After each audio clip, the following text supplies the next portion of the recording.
conosco aqui, nosso colega de trabalho, divulgador da doutrina espírita, o Thales, trabalhador do Centro Espírita Allan Kardec, na cidade de Itajaí, que vai nos falar sobre reencarnação e ressurreição. Boa noite a todos. As bênçãos de Deus, Jesus se intensifique cada vez mais sobre cada um de nós. Nós vamos sair daqui melhores do que quando chegamos. A nossa reflexão na noite de hoje é sobre o tema reencarnação e ressurreição. Em meados do século XIX, a humanidade ganha uma enormidade de informações vindas diretamente do mundo espiritual, através da codificação daquilo que os espíritos superiores nos revelaram, através do trabalho de um homem incansável chamado Allan Kardec, que, com muito cuidado, reuniu tais informações, compilou tais informações, analisou e publicou 5 obras básicas: o Livro dos Espíritos, o Livro dos Médiuns, o Evangelho segundo o Espiritismo, o Céu e o Inferno e a Gênese. E em O Livro dos Espíritos, que foi a primeira obra codificada por Allan Kardec, ou seja, codificada, reunidos aqueles ensinamentos, Allan Kardec nos traz código, nos traz um livro. Esse livro é intitulado O Livro dos Espíritos. Allan Kardec nos apresenta uma introdução a essa nova doutrina. E na introdução de O Livro dos Espíritos, especificamente no seu item 6º, nós vamos encontrar um resumo da doutrina dos Espíritos, onde ele vai resumir, onde ele vai sintetizar para nós os principais itens trazidos com essa nova doutrina. Doutrina essa que tem pilares que vão nos apresentar uma compreensão de todo e qualquer tema que nós possamos abordar à luz da doutrina espírita. E um dos pilares que a doutrina espírita nos apresenta é justamente a ideia da reencarnação. Mas não a ideia mística da reencarnação, mas a compreensão do fenômeno reencarnação, do porquê ele existe, qual é a sua finalidade, e que, por sua vez, vai explicar tantos outros fenômenos que nós, espíritas, acabamos vivenciando durante as nossas várias existências. Na introdução do Livro dos Espíritos, item 6º, nós vamos encontrar: devendo o espírito passar por muitas encarnações, conclui-se que todos nós tivemos muitas existências e que teremos ainda outras mais ou menos aperfeiçoadas, seja na Terra ou em outros mundos. Vejam só, nós temos aqui a ideia da reencarnação propriamente dita, ou seja, da pluralidade das existências, que arrasta consigo a ideia da imortalidade da alma, porque reencarna aquele cuja alma é imortal, que teve outras experiências. E também temos aqui o princípio da pluralidade dos mundos habitados.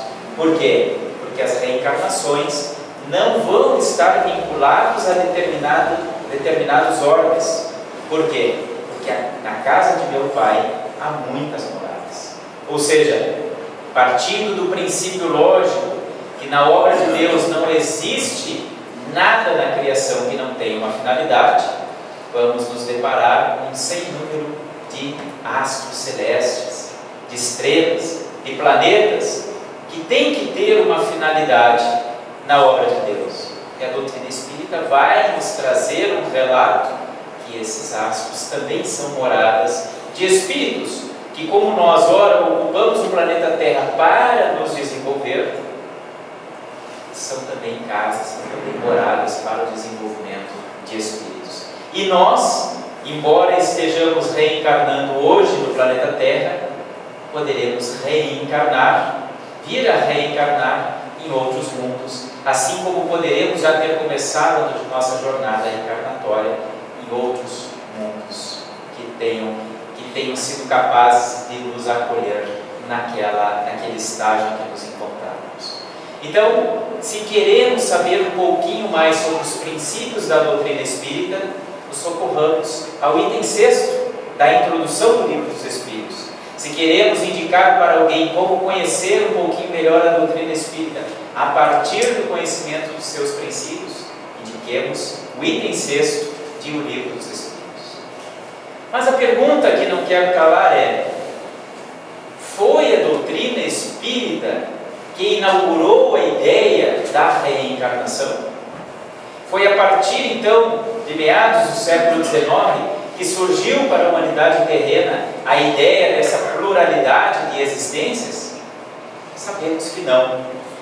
Vamos lembrar de Pitágoras de Samos, que viveu entre 570 a 495 anos antes de Cristo.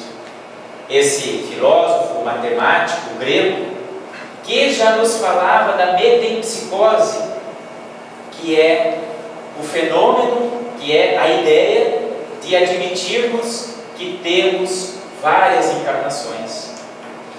Pitágoras, que em certo momento da sua vida teve uma experiência no Egito, traz do Egito a ideia da metempsicose, que por sua vez herdou da Índia a ideia das várias existências.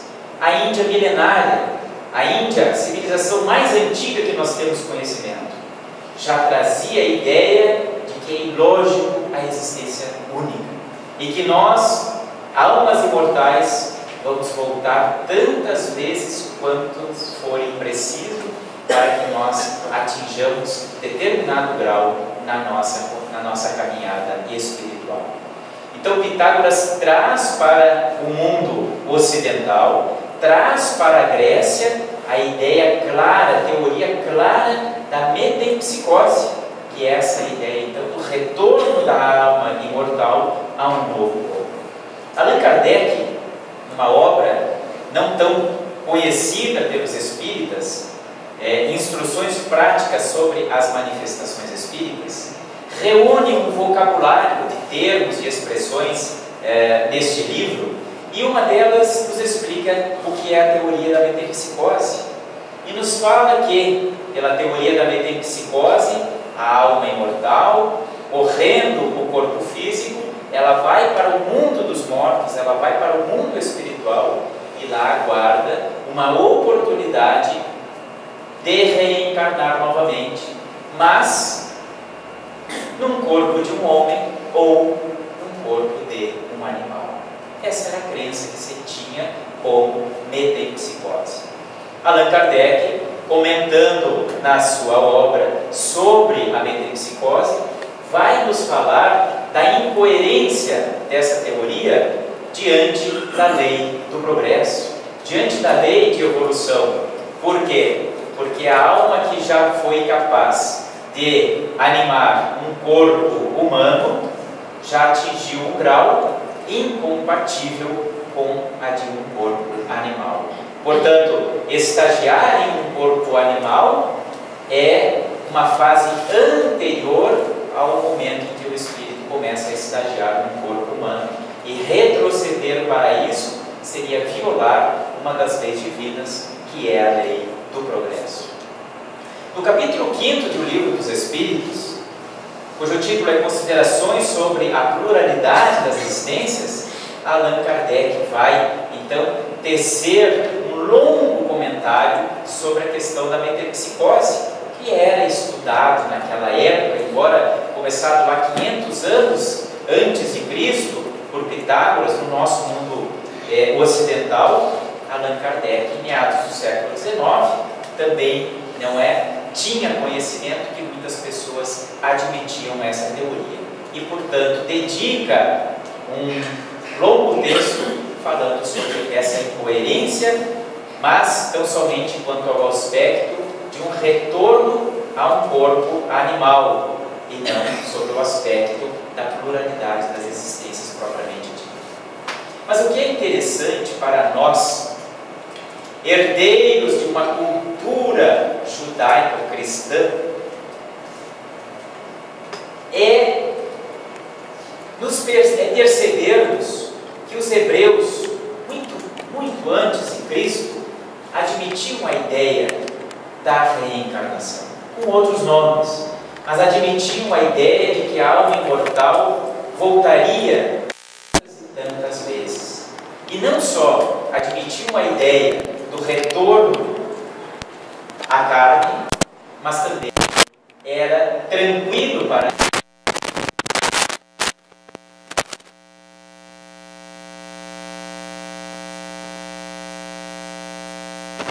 transmigração das almas. Não se falava no termo reencarnação. Os hebreus também não falavam em metempsicose. Eles atribuíam o nome de transmigração das almas para o fenômeno de retorno da alma imortal em um corpo novo, numa nova existência, assim como nós compreendemos que é a reencarnação. Essa ideia da transmigração das almas, ela é ainda hoje presente nas correntes mais conservadoras, dos judeus ortodoxos, dos cabalistas, que estudam e que acreditam na transmigração das almas, assim como nós compreendemos a reencarnação. Os hebreus trazem não só a ideia da imortalidade da alma, mas da própria comunicabilidade com elas, como nós já frisamos. Vejamos que em Isaías, capítulo 8º, versículo 19, 765 anos antes de Cristo, o profeta Isaías já nos falava, já deixava clara a ideia da comunicabilidade com os mortos. Quando traz esse registro na Bíblia: e se vos disserem, consulte ou exija a presença dos antepassados e dos patriarcas e dos adivinhos, cochichadores e balbuciadores, por acaso o povo não poderá exigir a presença dos seus deuses? Consultar os mortos em favor dos vivos? O que Isaías está registrando com isso? Ora, se os encarnados conversam com os mortos, mas naquelas conversas fúteis, com os balbuciadores, com os cochichadores, enfim, com aqueles espíritos, com aqueles desencarnados que não trazem algo de bom, por que não conversar com os seus patriarcas? Por que não conversar com os mortos em favor dos vivos? Ou seja, por que não consultar aqueles que foram respeitados enquanto reencarnados em favor do seu povo? Para os hebreus, a ideia da comunicação com os mortos sempre foi tranquila, assim como a ideia da própria reencarnação, embora nós não vamos encontrar o termo reencarnação lá na Bíblia. No capítulo 4, item 4 de O Evangelho segundo o Espiritismo, nós vamos ter ali também uma longa explicação sobre a diferença do que seja reencarnação e do que seja ressurreição, fazendo uma diferenciação necessária para nós compreendermos determinadas colocações que vamos encontrar lá na Bíblia, diante dessa revelação que nos chega através da doutrina espírita, nos deixando muito clara a ideia da reencarnação. Sinteticamente, ressurreição seria a volta do espírito no mesmo corpo, enquanto que reencarnação seria a volta do espírito num corpo novo. Nós aqui estamos reencarnados, ou seja, ganhamos um corpo novinho em folha, nascemos num corpo pequenininho, saído do ventre das nossas mães, e estamos aqui vivenciando essa nova experiência, não é isso? Enquanto que ressurreição não. A ressurreição seria o quê? O fenômeno em que uma determinada pessoa teria morrido e teria voltado a viver no mesmo corpo. Nós vamos encontrar registros sobre a ressurreição nesse sentido, ou seja, da volta do espírito no mesmo corpo, pelo menos por 8 vezes na Bíblia. 3 delas no Velho Testamento e 5 delas no Novo Testamento. Nós vamos apenas citar a ressurreição do filho da viúva por Elias, ou seja, Elias fez ressuscitar o filho da viúva. A ressurreição do filho da mulher sunamita por Eliseu, ou seja, Eliseu fez ressuscitar, fez reviver o filho da mulher sunamita, e a ressurreição de um homem cujo cadáver tocou os ossos de Eliseu. Um novo fenômeno onde uma pessoa morta volta a viver. 3 casos encontrados no Velho Testamento. E no Novo Testamento nós vamos ter 5 casos. 5 casos. A ressurreição da filha de Jairo, a ressurreição do filho da viúva de Naim, e aquele que é mais conhecido certamente entre nós, que é a ressurreição de Lázaro. Esses 3 casos são atribuídos a Jesus, envolvem Jesus. E o mais conhecido, esse da ressurreição de Lázaro, nós vamos lembrar agora. Lembram? Jesus foi chamado aos prantos porque Lázaro havia morrido. E Jesus vai então até o local onde Lázaro estava sepultado. E entra no sepulcro de Lázaro e lá sai com Lázaro vivinho da Silva. Lembram desse episódio? E isso é tomado como um milagre, como algo sobrenatural, atribuindo inclusive a Jesus capacidade sobrenatural de fazer com que os mortos revivam. Mas o que ocorreu efetivamente aí? Passados 2000 anos, nós vamos compreender, à luz da medicina e à luz que a doutrina espírita nos oferece, de que na verdade Lázaro não havia efetivamente morrido. O espírito Lázaro não havia rompido definitivamente os laços com o seu corpo carnal. Mas Lázaro fora acometido de uma catalepsia. Catalepsia hoje, passados 2000 anos, totalmente compreendida pela medicina. O que é a catalepsia? A catalepsia é um fenômeno que ocorre no corpo, onde os sinais vitais baixam a tal ponto, os batimentos cardíacos baixam a tal ponto, que não se sente pulsação, que o corpo fica frio, que muitas vezes até a pupila do olho dilata e a pessoa é dada como morta. Mas é como se o corpo entrasse num stand-by lá da nossa televisãozinha, né? Fica só a luzinha, mas ela não funciona, mas ela está viva, ligada na corrente. Então, a catalepsia, à época de Jesus, não era compreendida. Ela passou a ser compreendida há pouquíssimos anos, com a evolução da medicina. Não sei se alguns daqui lembram, talvez os mais velhos um pouco, da minha idade, um programa que teve no Fantástico falando sobre o sepultamento de pessoas que ainda não tinham efetivamente morrido. E do receio de pessoas não serem sepultadas vivas, muitas vezes contratavam lá para serem sepultadas num caixão, que tivesse um tubo de oxigênio, que tivesse como uma maneira de se comunicar com o meio exterior, muitas vezes num jazigo, né, que o caixão pudesse ficar aberto e que lá ele pudesse, então, né, buscar o auxílio. Como que se descobriu ao longo da história que algumas pessoas eram sepultadas vivas? Quando iam abrir a tampa do caixão para retirar o corpo ou para retirar os ossos, verificavam que esse corpo estava de bruço, que esse corpo estava de lado, que a tampa do caixão estava arranhada, no desespero da pessoa sair ali de dentro. Ou seja, pessoas que foram dadas como mortas, foram veladas, sepultadas e depois despertaram do seu sono cataléptico no interior dos seus caixões, né?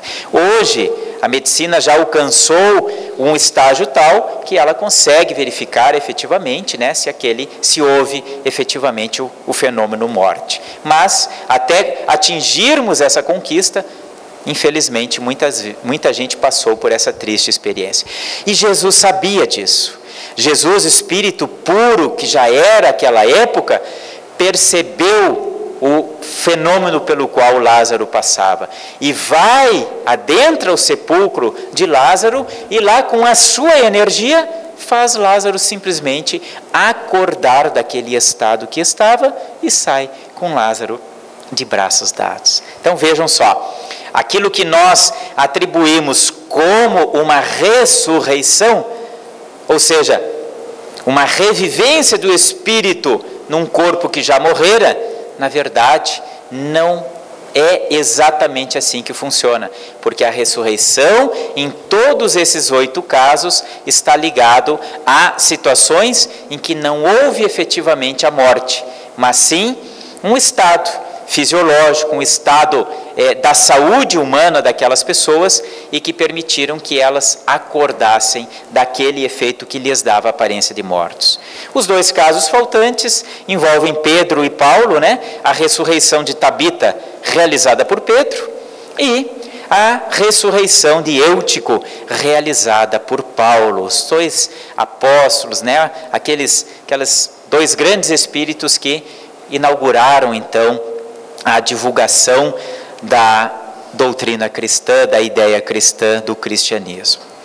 No Livro dos Espíritos, nas questões 1010 e 1011, o Espírito São Luís explica, não é, a referência à ressurreição da carne, que a referência à ressurreição da carne diz respeito à reencarnação, ou seja, que muitos e muitos casos que são intitulados como ressurreição, que estão na Bíblia, na verdade se tratam de casos de reencarnação. Não se tinha esse termo reencarnação na época, então se utilizava o termo de ressurreição para o retorno, e muitas vezes não se distinguia se esse retorno se dava num outro corpo ou no mesmo corpo. Então, são vários os casos da Bíblia em que nós temos ali registros de reencarnação, ou seja, da volta do espírito em um corpo novo. Kardec complementa a longa explicação dada por São Luís, nos falando da impossibilidade material da ressurreição, tal qual como compreendida do retorno no mesmo corpo. Por quê? Porque à luz da lógica, nós não conseguimos admitir que um corpo cujas moléculas, cujos átomos já se dissociaram, já se desligaram, possam se reunir novamente para que um espírito dele passe a se utilizar. Ou seja, um corpo humano desintegrado não é possível que volte a se reunir para que seja a morada carnal de um espírito, né? E Allan Kardec faz toda a sua explicação a partir justamente desse viés lógico que é o viés da doutrina espírita. Doutrina essa calcada em cima daquele tripé que todos nós conhecemos, o tripé científico, né? A visão científica, a visão filosófica e a visão religiosa daquilo que nós podemos analisar à luz dessa doutrina. Então, Allan Kardec, com o seu espírito científico, ele nos traz ali uma explicação muito plausível do porquê que a ressurreição ela não é admissível dessa forma como compreendida por muitos.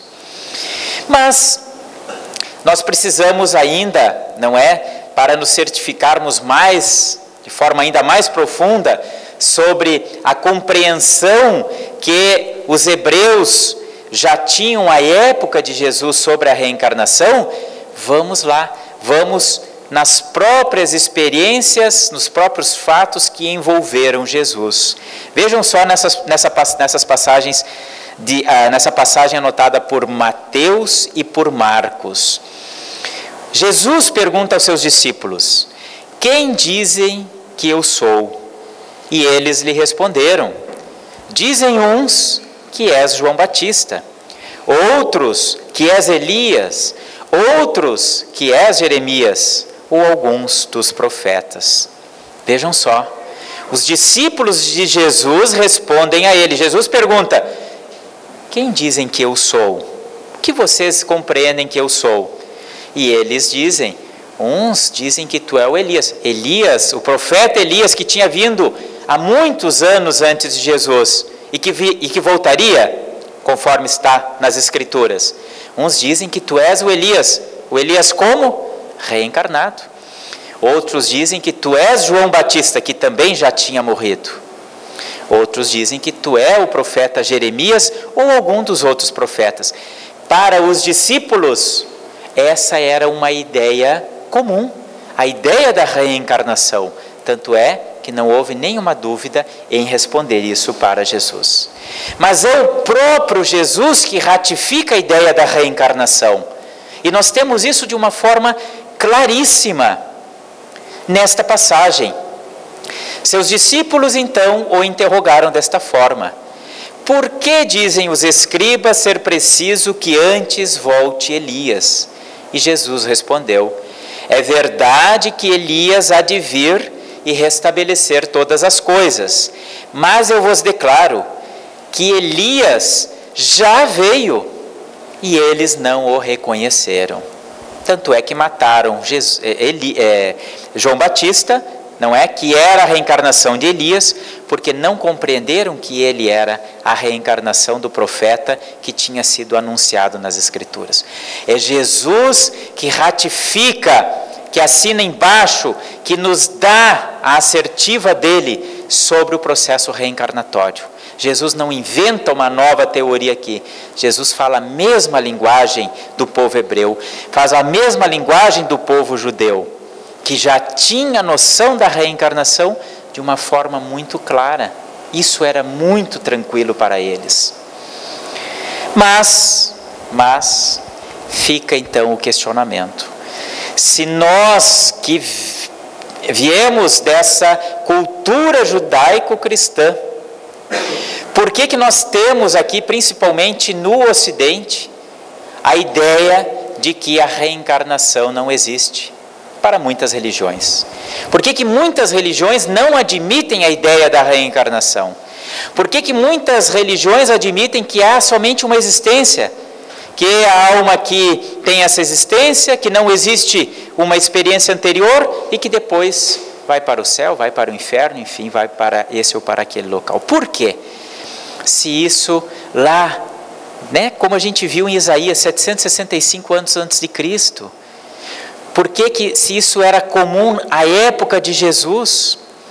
Por que se isso estava registrado na Bíblia? Por que isso não é admitido, principalmente pelas religiões cristãs decorrentes, não é, daquele viés? Por questões de más traduções.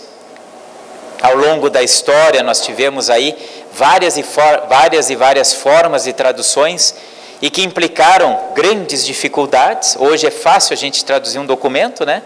Mas no passado, quando não tínhamos aí a imprensa, quando não tínhamos os computadores para nos auxiliar, era tudo feito à mão. Muitas vezes a partir da compreensão do tradutor e não de uma compreensão coletiva. Então as más traduções colaboraram para que a ideia da reencarnação fosse deixada de lado. Pelas más interpretações decorrentes daquilo que estava traduzido, também foi levando para a periferia a ideia da reencarnação. O que muitas vezes permitiu, não é por conveniência, a adoção de determinadas condutas, a aceitação de determinados dogmas e que foi, não é, bastante usável por determinados tipos de governo, por determinados tipos de lideranças. Mas o fato que efetivamente arredou a ideia da reencarnação da Igreja Católica, que foi, sem dúvida alguma, né, a doutrina, a religião que dominou um grande número de nações e que deu origem, não é, a boa parte das religiões do Ocidente, diz respeito a um episódio ocorrido no ano de 553 depois de Cristo. Justiniano, na época, o Império Romano, lembremos das nossas aulas de história, né? O Império Romano tinha crescido tanto, que houve a necessidade de particioná-lo em dois impérios. Nós tínhamos o Império Romano do Oriente, nós tínhamos o Império Romano do Ocidente. No Império Romano do Oriente, em determinada ocasião, lá em 553, era governado pelo imperador Justiniano. E o imperador Justiniano era um teólogo, ele era um estudioso das Escrituras. E o Império Romano já adotara naquela época a religião católica como a religião, o cristianismo como religião oficial, né, e a Igreja Católica como a igreja do cristianismo. E Justiniano convocou então um concílio, convocou uma reunião dos líderes religiosos, dos líderes católicos da época, para tirar novos enunciados, novas compreensões do que se acreditava na época. Mas o que ocorreu? Isso até a contragosto do Papa da época.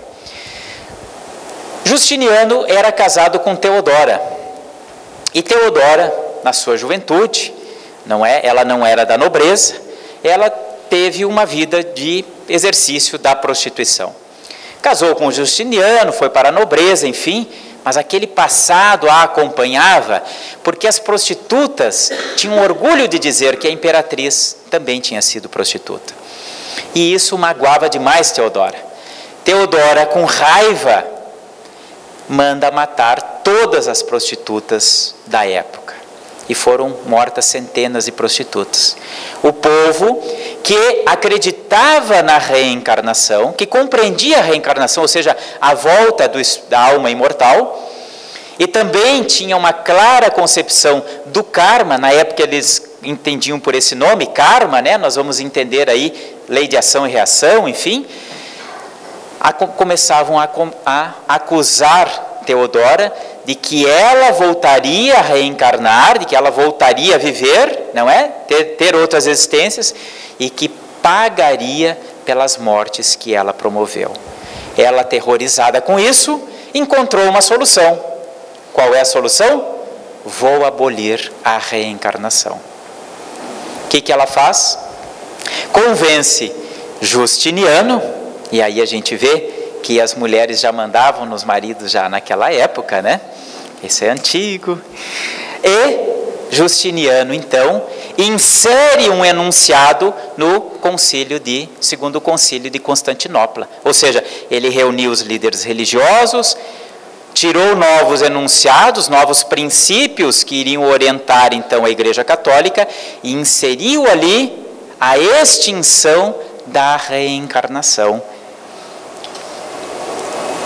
inserindo a seguinte frase: todo aquele que defender a doutrina mística da pré-existência da alma, ou seja, de que a alma existiu anteriormente, e a consequente assombrosa opinião de que ela retorna, ou seja, reencarnará, seja anátema, ou seja considerado pecado, seja considerado erro, seja considerado uma afronta.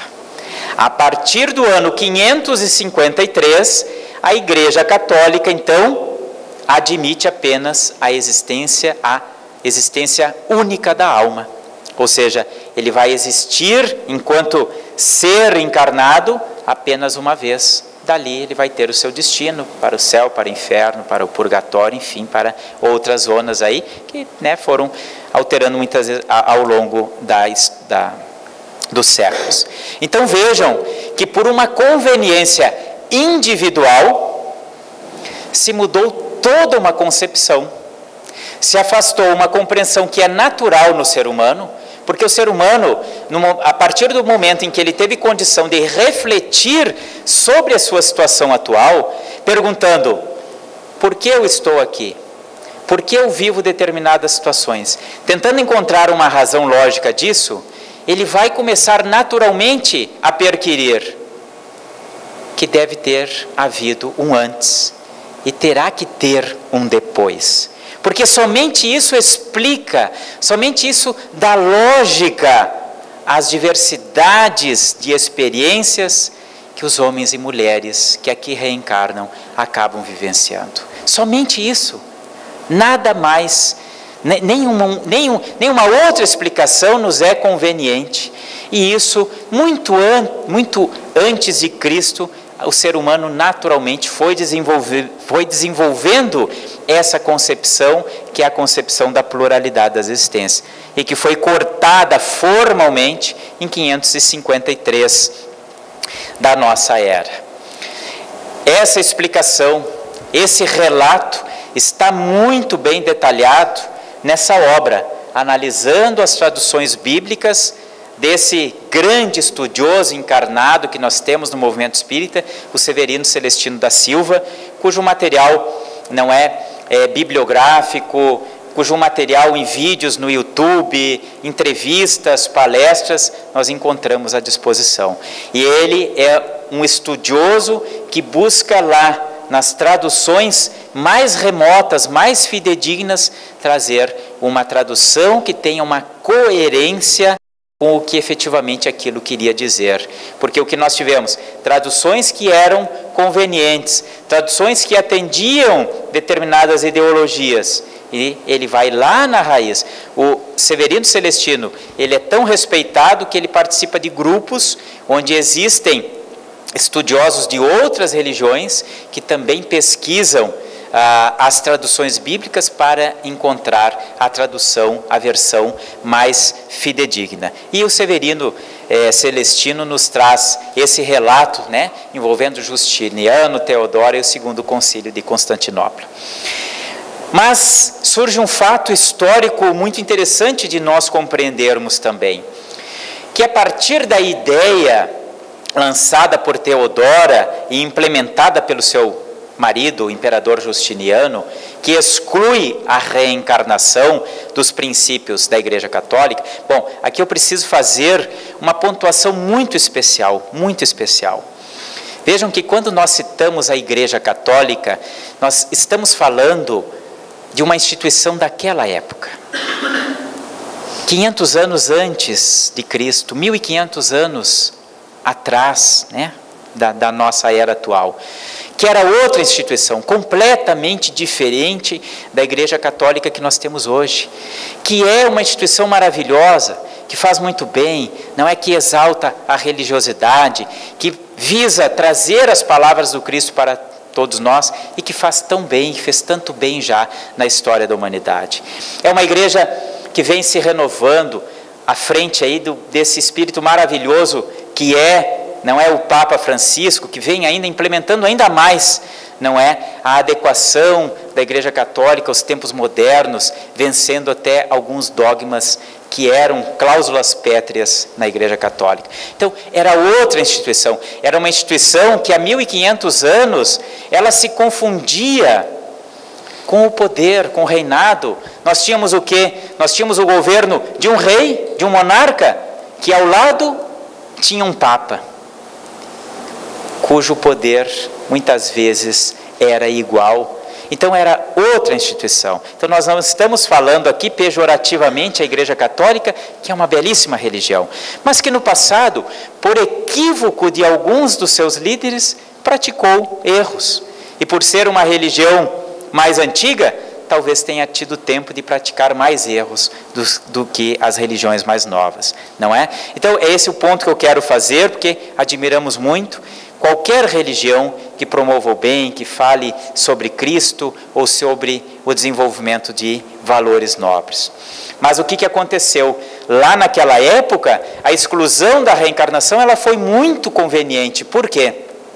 Porque no momento em que as pessoas são levadas a acreditar, por uma questão dogmática, que elas terão só uma oportunidade, através de uma só vida, surge aí um problema de ordem existencial. Poxa, mas se eu pratiquei um erro e eu tenho só uma vida, e se o resultado desse erro poderá me levar para o que é chamado de inferno, eu preciso dar um jeito de restabelecer a minha condição, eu preciso dar um jeito de obter o perdão, porque senão eu vou para o inferno. E surge então a possibilidade de a instituição religiosa, em nome de Deus, perdoar. E isso vai se deturpando, ao ponto de chegar à venda de indulgências. Agora nós comemoramos, né, aniversário, homenagens ao Martinho Lutero, onde foram passadas várias reportagens sobre a questão da venda das indulgências. E Martinho Lutero percebeu isso muito bem. Quando ele se depara, quando se depara com uma igreja na época que era muito mais comercial, atendia muito mais aos interesses econômicos, financeiros, de poder, do que propriamente se voltava para os interesses religiosos. E Martinho Lutero, então, se contrapõe a isso, não é? E aplica ali princípios que resgatam o espírito cristão. Mas a venda de indulgências, ela foi presente no mundo ocidental por muito e muito tempo. Ou seja, eu pratiquei um erro, eu preciso do perdão, senão eu vou para o inferno, e eu me dirijo a quem tem o poder, ao humano que tem o poder divino, que pode me perdoar. E quando esse indivíduo que diz que tem o poder divino apresenta para ele uma proposta, olha, eu te perdoo em nome de Deus, mas eu preciso que tu faça aquilo, eu preciso que tu me dê isso passa a ser muito conveniente, isso passa a ser símbolo de poder. E por muito tempo, a ideia então da existência única vai se consolidando ao ponto dela ser rechaçada. Ainda hoje, passado tanto tempo, nós temos ainda religiões que fazem com que seus fiéis, seus seguidores, acreditem numa existência única e que muitas vezes continuam cobrando pelas indulgências, não é? Por quê? Porque isso é conveniente. A reencarnação, ela é a única forma de nós compreendermos a ideia de um Deus bom, justo e misericordioso. Sem a compreensão da reencarnação, isso não é possível. Por quê? Justamente por aquela divergência de vivências a que nós falamos há pouco. Nós vamos verificar que todos, filhos de Deus como somos, temos um sem número de experiências aqui durante o nosso processo reencarnatório. Muitos nascem lá, na beira de um lixão, sem qualquer proteção, completamente fragilizados por uma situação material, afetiva, desfavorável, cujo sofrimento muitas vezes perdura por toda uma existência, enquanto que quantos de nós aqui nasceu num berço de ouro, num lar protegido, pode ser numa situação patrimonial simples, mas com afetividade na família. Quantos de nós tivemos oportunidades ao longo das nossas vidas que muitas vezes nem acreditávamos que surgiria? Quantos de nós aqui gozamos de um corpo sadio enquanto vemos ao nosso lado o nosso irmão nascer com seríssimas restrições físicas, seríssimas restrições mentais? Aí nós temos que nos perguntar, como a humanidade a vida inteira se perguntou, mas se Deus é justo, bom e misericordioso, Ele não pode tratar os seus filhos de maneira tão diversa. Ele não pode dar para um tudo e para outro só sofrimento.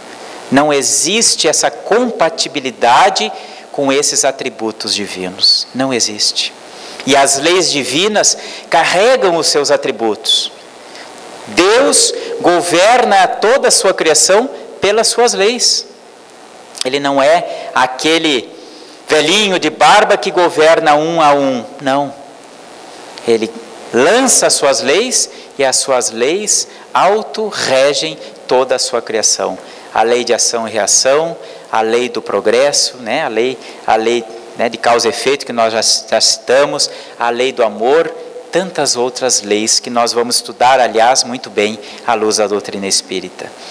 Mas como compreender essa diversidade de situações se nós não compreendermos que somos almas imortais, espíritos imortais, que temos um passado e que teremos um futuro enquanto seres reencarnados. Então, se hoje nós experienciamos determinadas vivências que muitas vezes nos arrancam lágrimas pelo sofrimento, isso poderá derivar de uma situação expiatória, onde nós precisamos passar por aquilo, por um processo educacional, colhendo os resultados das nossas más escolhas no passado, como poderemos estar vivenciando isso por uma questão probatória, ou seja, nos colocando diante de uma dificuldade que provavelmente nós tenhamos escolhido durante o nosso planejamento reencarnatório, para, enfrentando aquela dificuldade, nós nos fortalecermos ainda mais nos nossos princípios, nos nossos sentimentos, nos nossos conhecimentos. Ou, a terceira hipótese seria uma experiência missionária, onde nós teríamos vindo ali, não é para auxiliar aqueles que estão conosco, naquele grupo familiar, naquela comunidade, enfim. Mas hoje, no estágio em que nós nos encontramos aqui no planeta Terra, geralmente os dois grandes fatores da reencarnação envolvem vivências expiatórias ou provacionais. Somente a explicação, então, deste pretérito e de um pós-desencarne, não é? Numa nova experiência reencarnatória, é que nos vai trazer a ideia de um Deus bom, justo e misericordioso. A nossa reflexão passa pela análise de uma pessoa encarnada, um espírito encarnado, que age mal, que toma decisões erradas, prejudicando terceiros por toda uma encarnação. E nada o aflige durante essa vida. E aquela pessoa desencarna praticando somente a maldade.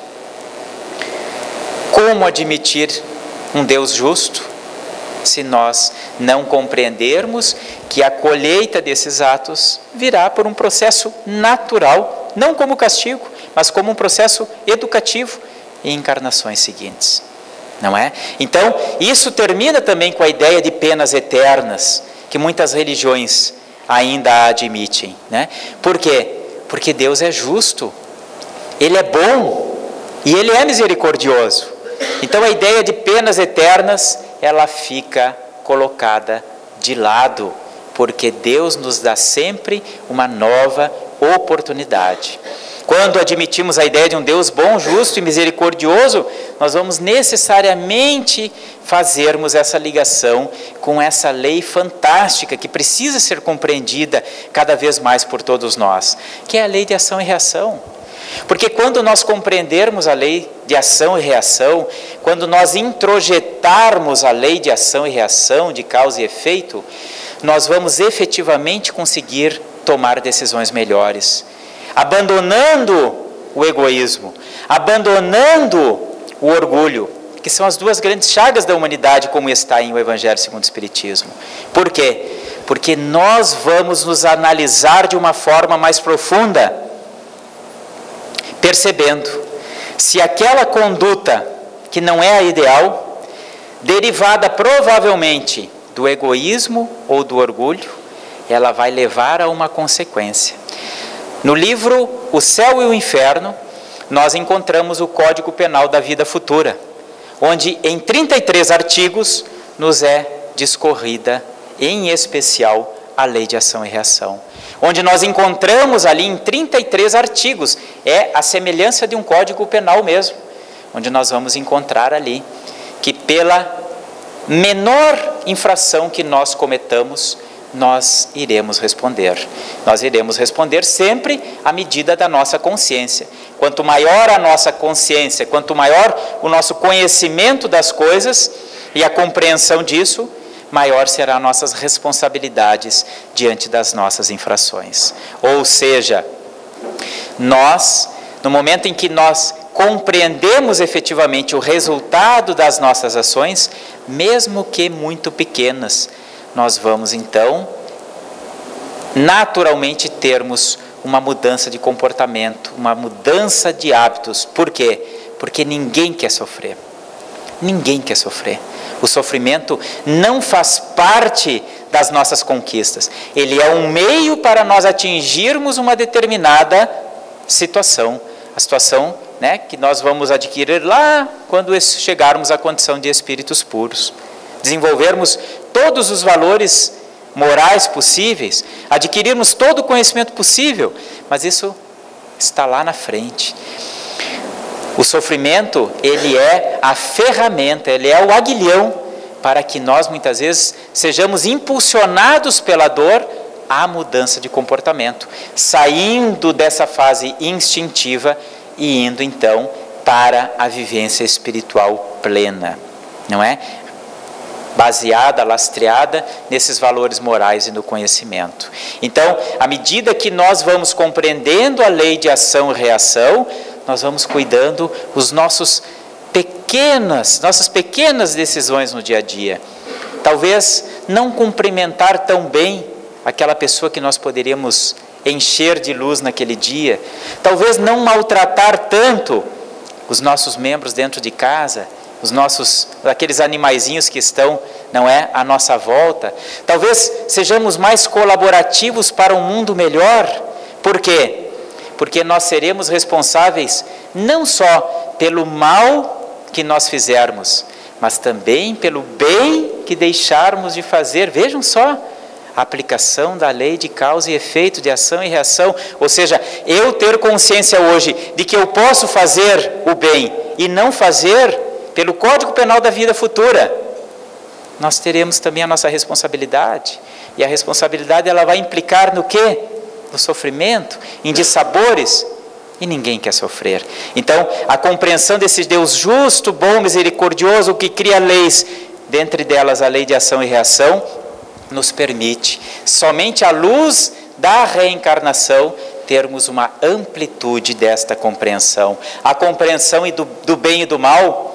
Porque se tudo é derivado de Deus, o bem, nós não temos dificuldade de compreender que deriva de Deus. Mas e de onde veio o mal?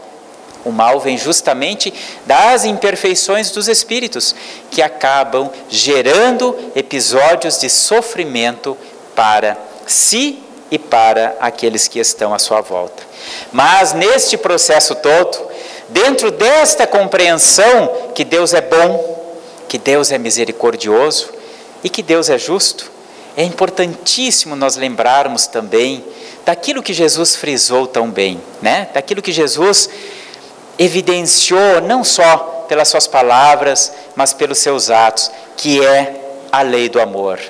E Jesus nos dá uma afirmativa muito importante, quando Ele nos diz que o amor cobre uma multidão de pecados, que o amor cobre uma multidão de erros. Se nós formos nos aprofundar um pouquinho em cima dessa frase, nós vamos compreender que, fazendo muito pouco, nós cobrimos um sem número de atos errados que nós fizemos. E para isso eu quero trazer uma história, né? Talvez uma explicação mais lúdica, que a mim me faz entender esta frase. Vamos pegar no seguinte exemplo. Digamos que um empregado de uma empresa, durante muitos anos, foi maltratado pelo seu patrão. Foi humilhado, foi espizinhado, enfim. E ele, né, foi guardando essa mágoa durante anos e anos a fio, mas precisava daquele emprego, foi suportando aquilo, mas magoado com o seu patrão. O patrão cometeu uma multidão de pecados em relação a ele. Mas, determinada época, o filho desse empregado adquire, né, revela uma doença muito grave. E o patrão se oferece para pagar o tratamento. E paga o melhor tratamento, e esse filho e essa criança se cura. Aí nós vamos perguntar, qual é o sentimento que nasce para aquele empregado? Qual é o sentimento que nasce para o pai daquele indivíduo que foi curado em relação ao patrão? O sentimento de gratidão. Não é isso? Surgiria para qualquer um de nós curar o teu filho, né? Aquele bem, entre aspas, mais precioso. Surge naturalmente um sentimento de gratidão. Então vejamos, um ato de amor daquele patrão, um ato de amor, passou a limpo anos, talvez décadas de mágoa, décadas de erro, décadas, enfim, de atos negativos que geraram um sentimento negativo em relação a determinada pessoa. Vejam como Deus é bom para conosco, né? Nos dando a oportunidade de, com muito pouco, mas à luz do amor, retificarmos um passado que nos provoca culpa, que nos provoca remorso. E aí nós vamos refletir na nossa existência até agora, nesse processo reencarnatório, quantas culpas ainda trazemos, quantos remorsos, infelizmente, ainda trazemos pelas nossas imperfeições, que são comuns no estágio evolutivo em que nós nos encontramos, mas que talvez com muito pouco nós poderíamos refazer todo esse histórico, nós poderíamos nos libertar da algema, da mágoa que essa pessoa tem para conosco, da culpa que nós carregamos em relação àquela pessoa, vencendo o quê? Apenas vencendo um pouquinho o nosso orgulho, uma das duas grandes chagas da humanidade. O que estamos esperando para isso? Desencarnar? Perder de vista esse espírito com o qual nós precisamos restabelecer a nossa relação? Ou podemos fazer isso agora? Quantos filhos nós magoamos, quantos pais nós magoamos, quantas pessoas nas nossas relações de trabalho, quantas pessoas nas nossas relações de amizade ficaram para trás. E nós estamos esperando efetivamente o quê? Para ir lá restabelecermos a nossa relação. Ter coragem de pedir perdão, ter coragem de tentar reparar ou minimizar os danos que nós provocamos. Hoje, quando uma pessoa atropela alguém na rua, ela já se sente muito satisfeita em dizer: olha, eu vou acionar o meu seguro vai pagar tudo, inclusive teu tratamento médico. Um tratamento médico paga a dor que aquela pessoa está sentindo? Não paga, porque não é isso que vai provocar algo no coração da pessoa que ficou ferida. Se eu atropelei alguém, eu tenho que dar sim assistência, que ele precisa material, mas eu preciso lá saber como é que tu está, para que essa pessoa se sinta acolhida, sinta que eu me sensibilizei com a sua dor. Porque acionar o seguro não adianta nada, adianta um pouco, né? Diminui um pouco, mas não é o suficiente para efetivamente quebrar uma eventual ligação de mágoa ou até mesmo de culpa. É um exemplo do nosso dia a dia, que nós poderemos aí transportar isso para tantas outras vivências que nós trazemos. Então, essa ideia do Deus justo, bom, misericordioso, vinculado à ideia da reencarnação, vinculado à ideia da lei de ação e reação, vinculado à ideia do amor de Deus, né, nos retrata uma lógica em que nós estamos inseridos, que é a lógica do processo reencarnatório, que serve para a evolução do espírito. E quando nós, estivermos na dúvida de como trilharmos o bom caminho para atingirmos esse processo, para realizarmos esse processo e atingirmos esse resultado positivo ao final deste caminho, que é o caminho do progresso, lembremos do ensinamento que Jesus nos deixou. Quando perguntaram ao mestre Galileu: mestre, qual é o maior mandamento? E Jesus frisou: amar a Deus sobre todas as coisas. E quando Jesus fala em amar a Deus, Jesus fala em amar a toda a obra divina, a tudo isso que está à nossa volta, inclusive, a natureza com a qual nós nos relacionamos. E Jesus diz: e o segundo mandamento é amar ao próximo como a si mesmo. Fazendo como? Ele também nos explicou: fazendo ao outro o que gostarias que o outro te fizesse. Mas Jesus não se contenta em nos dizer isso, e ainda nos diz assim, nesses 2 mandamentos, somente nesses 2 mandamentos está toda a lei e os profetas, nos simplificando a regra de ouro para agir. Ou seja, se nós tivermos só esses 2 mandamentos como orientadores da nossa conduta, nós vamos acertar. E acertando, decidindo melhor, nós não vamos gerar pela lei de ação e reação sofrimento, aquilo que tanto nos ojeriza, né? E vamos construindo cada vez mais um mundo melhor. Que sob as bênçãos de Jesus, esse querido irmão que irradia os seus melhores fluidos, os seus pensamentos a todo instante para todos nós, agradecemos essa oportunidade.